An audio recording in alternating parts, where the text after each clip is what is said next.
CNN Fear and Greed is at like a paltry 68 greed. Like we've seen that thing redline at 85.90 extreme greed for weeks. We've got Ethereum up 50% in the last month, cannabis up 23%, Nvidia up 13%, industrial metals and mining up 12% in the last month. The VIX just collapsed. That's the biggest loser of the month, off 5% to 16. But the next biggest loser is Tony's Big Tech Index. That's my personal index of the 10 biggest tech stocks. It's off 3%. And then you've got the little subsectors of tech that put up no performance: cybersecurity, internet, social media. They were all flat for the month.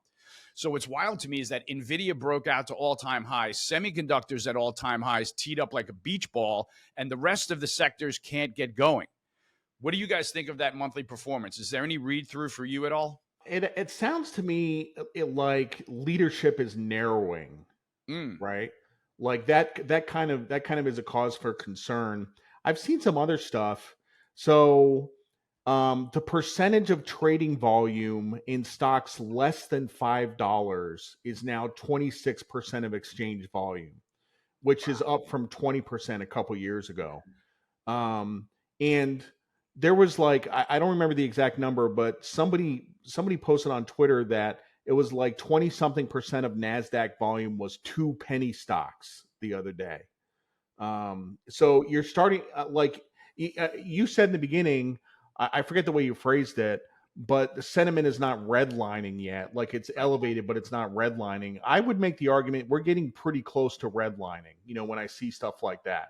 So that's fair. To me, that's an animal spirits indicator, right? There's more people trading stocks. They're looking for stuff to trade. They're looking for cheap items to trade so that they can lever the tits out of them.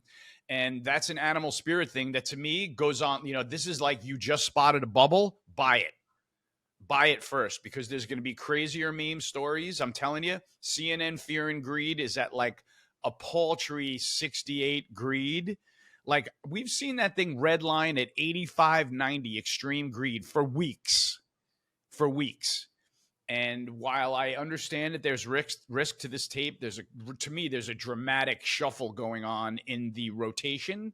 So that kind of, like JD, that's cause for concern for me.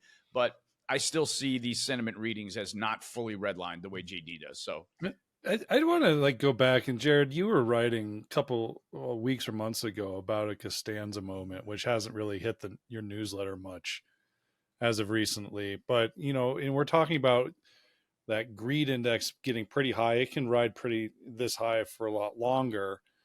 But, there's so much macroeconomic data, unfortunately. And I'm not the macro guy. I lean on you guys to kind of feed me that information.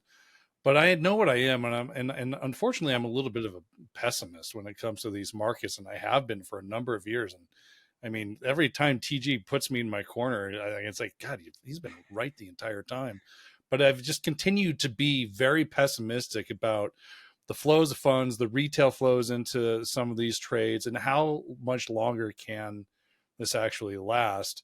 And Jared, I haven't heard you write about a Costanza moment, up here at these levels recently. And with as much of that's on the horizon here the next, couple of days, if not a couple of weeks, I mean, could we have something, as you had written before in your newsletter, like these things certainly tend to happen when people are least expecting them.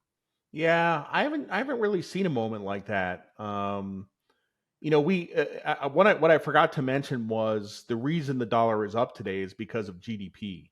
Like GDP came out at 3% versus 2.6. That's a pretty strong number. I mean, it's backward looking, but 3% growth. I mean, Trump is going to be dining out on that for weeks. 3% GDP. So